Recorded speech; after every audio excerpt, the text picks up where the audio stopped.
Everybody's Tyler checking in the Lakeshore Qualifier with Core 2062. And to help me out on this awesome 2020 robot, it's going to be Bella and Sam. And we're going to be going through the Power Cell journey course, going through that intake on there, up into the indexer. Cool shooter. Excited to talk about that. And climber all coming up here on Behind the Bumpers.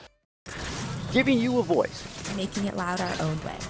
Welcome to the fun. We would like to thank our friends at Stryker for supporting fun so we can continue to make content for you. Stryker makes some of the most revolutionary medical equipment and is a big supporter of FIRST and its participants. If you are looking for an internship or career that supports you being in FIRST, check out careers.stryker.com to learn more. If your team or organization is hosting an off-season event, did you know you can stream it right here on FIRST Updates Now for free? Events that stream on FIRST Updates Now receive an additional 25 to 100% additional viewership because we help you promote your event on a large platform. If you're interested, reach out to us on any of our social platforms, on Discord, or send us an email at admin@firstupdatesnow.com. Let's get your off-season event streaming on FIRST Updates Now. Hurry, dates are booking fast, and we take first come, first serve for all our events.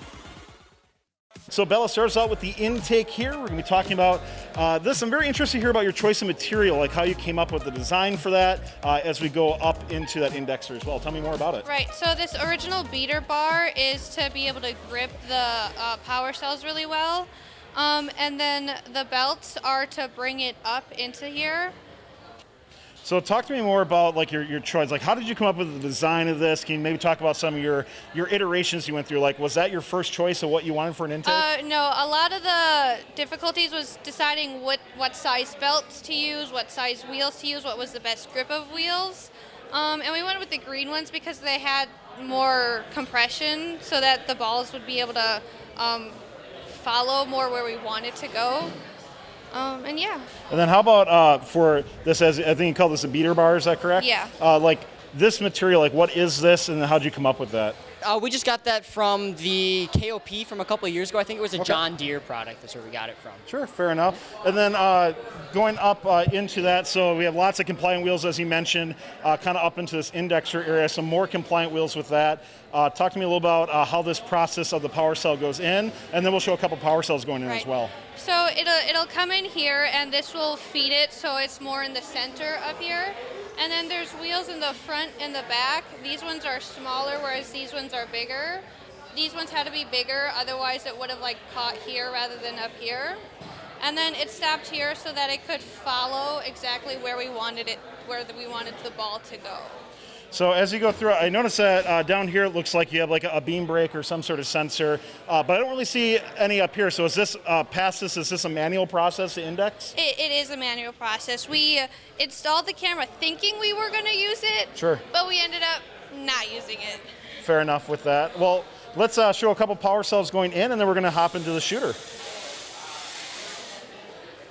So as we go into the shooter here, Sam, you're going to be talking a bit more about that. So talk to me about on here, notice a very large Coulson type wheel, a really large couple set of weights on here for your flywheel. And then I'm interested as well to hear about this tape grip that you have on here as well. Tell me more about that. Yeah, so we did a lot of testing with our wheel, and we decided that when we were prototyping, this Coulson wheel was the best one that we had.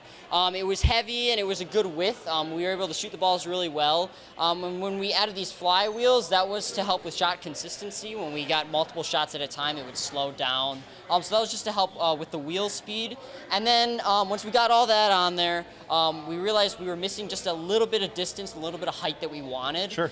We experimented with all this stuff on here. We tried duct tape. I think we tried some hockey tape. And then we ended up using some, I guess, just little rubber pieces under here that we cut to the width of the wheel, and then we taped it with Gorilla Tape around it. So it gives a little grip. Sure. Question on for this overall. Do you actually have this spinning the entire match? Or if not, how long does it take to speed up each time? No, we don't keep it spinning the entire match. Generally, it takes about 5 seconds to speed up. There is no gearbox on the Falcon, so it takes a second, and then it also takes a second to slow it down. So wind us up here on this climber here. Talk to you a little bit more. Obviously, some very large pneumatics that you're using for that. So talk to me about how that works, and we'll show it deploy as well. I don't remember the exact length of the stroke for the pneumatics. We'll say, it is more than 2 feet. It is very long. And we really struggled to get this in here, but we were able to fit it. Basically, it's the idea that was from the video that we watched on kickoff. One of the robots had just 2 arms with hooks on it and then pulled it down. It's really simple, as if you want to hit Y or Grant. They go up. It takes a few seconds. We go up, we drive up, and then once we hit the bar, then we bring it back down. You want to press Y again.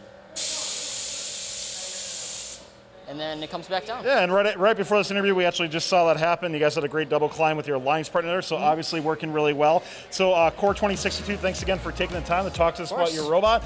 Good luck here, of course, at the qualifier, and can't wait to see, hopefully, this robot, maybe in a couple other off seasons, you never know, so good luck the rest of the way. Thank you. We would like to thank our friends at Stryker for supporting this video. Stryker is looking for current and future FIRST alumni to join their internship program, and FIRST mentors who are looking for a great career with a company who actually supports their FIRST journey. Go to careers.stryker.com to learn more. You can also directly support Fun by joining Fun Nation. Click the join button, and just for a few bucks a month, you'll unlock special perks and directly support us so we can keep making great content. Don't forget to like, subscribe, and ring the bell to stay up to date on our new videos. Keep the conversation going and provide your input to our content. Watch our live shows at twitch.tv/firstupdatesnow. Join our Discord at discord.gg/firstupdatesnow. And check out Fun FTC on Facebook, Instagram, and Twitter, and First Updates Now on Facebook, Instagram, TikTok, and Twitter.